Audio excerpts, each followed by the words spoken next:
So now let's talk about the names of the power chords that we are playing. So until now, I've been calling them 6th string root note power chords or 5th string root note power chords. And I've been saying 1st fret, 3rd fret, 5th fret, whatever number fret. But we've never really called them their names, right?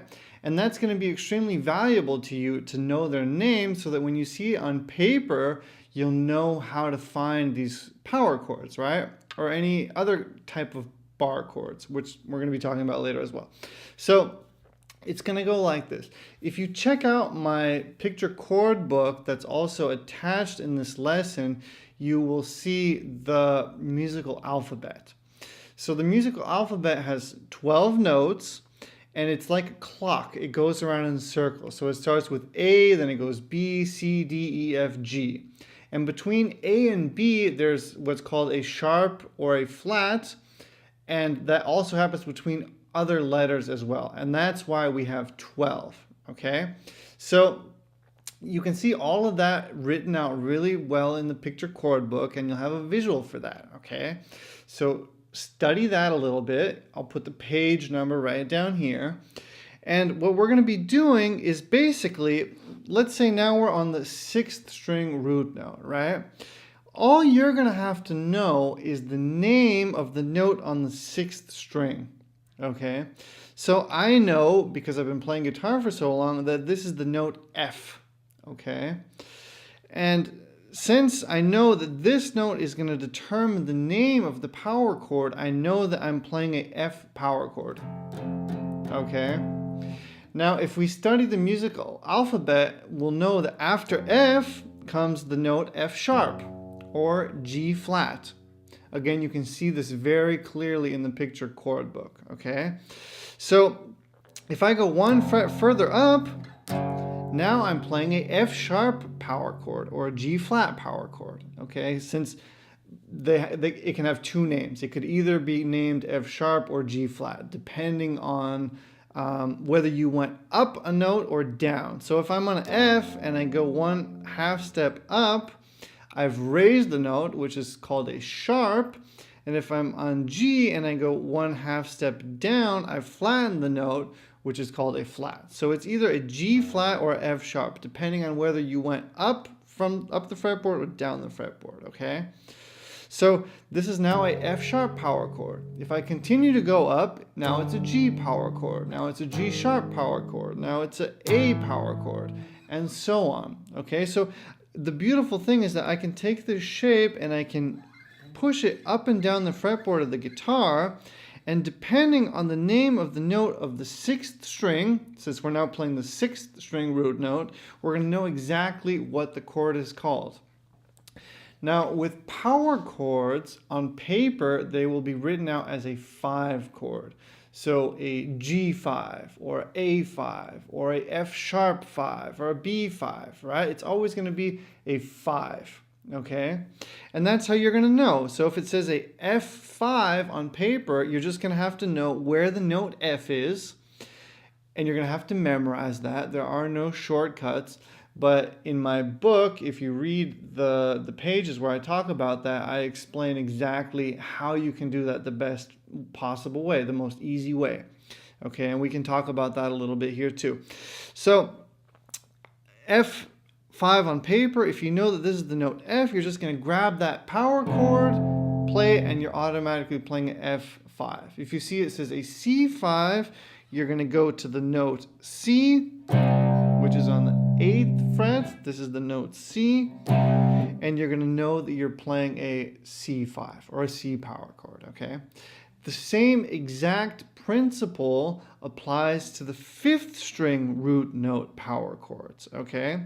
So now, all I have to know, the same exact principle applies. So all I have to know is that this, for instance, is the note C, right? The 5th string, 3rd fret is the note C.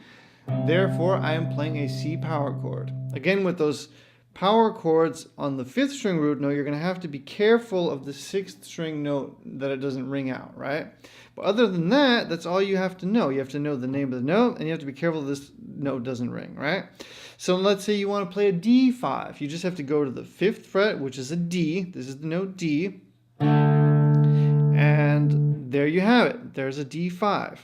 So what you can also see now is that, for instance, a C5, since this is the note C, C power chord, and before we said that this here is the note C, I can play the same exact chord on 2 different places of the fretboard.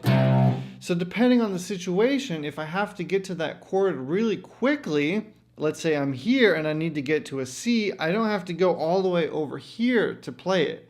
I just have to go here, okay?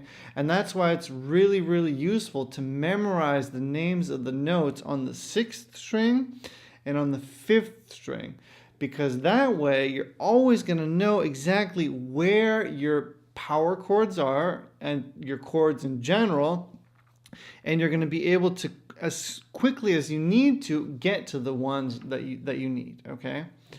Okay, so just so you know, that is how you're always going to be able to know the names of the power chords that you're trying to play. You're going to memorize the notes on the 6th string, and you're going to memorize the notes on the 5th string, all right? And then you're just going to, the note that your first finger is on is always going to determine the name of that chord as well, okay? So one more example would be, I said this is a C, so this is a C power chord. Let's say we want to play an E power chord, or E5. We're just going to slide it over here. This is the note E, 7th fret, 5th string. I'm holding a power chord shape, and there's my E5, my E power chord, okay? Same thing with D. Let's say I want to play D. Let's say I want to play D sharp. Okay? Okay.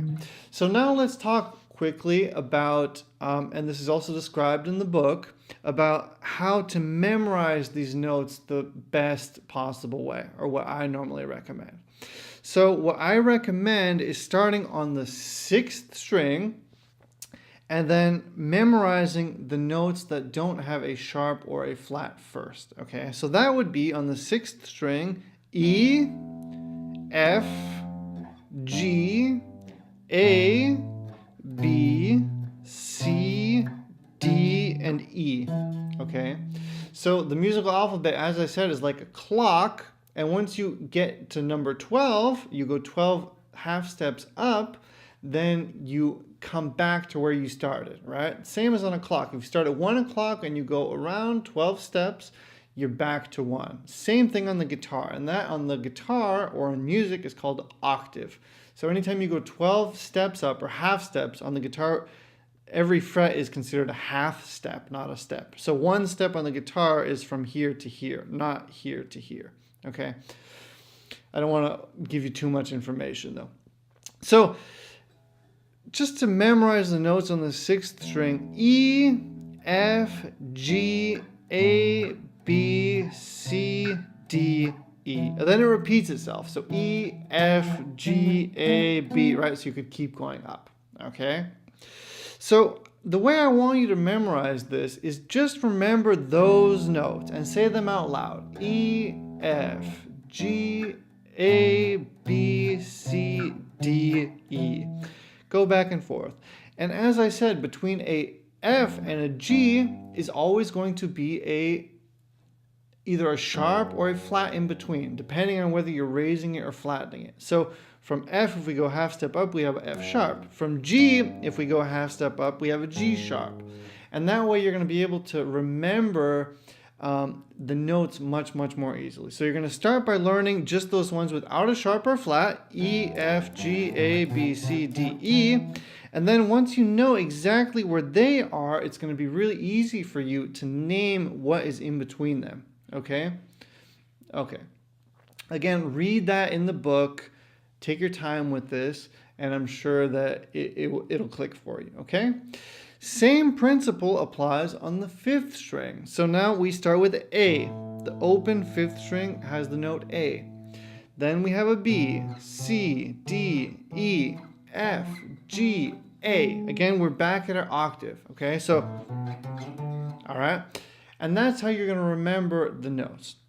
So start by memorizing the ones that don't have sharps or flats, both on the 6th and on the 5th string, and then just fill in the blank that is between the two, okay? Whether it's a sharp or a flat, you decide, okay? Okay, I hope that this made sense. I know it's a lot of information, but when you're learning an instrument, you kind of can't go around all of that stuff. You have to at least get a little bit into the kind of the boring stuff, okay? The real school kind of stuff. Okay, so anyways, I hope that this made sense. Check out the book. Actually read the book. I highly recommend reading the book because then it's going to be much, much more clear for you and you're going to have many more visuals. And then I guarantee all this stuff will click. All right. See you in the next lesson. See you there. Bye-bye.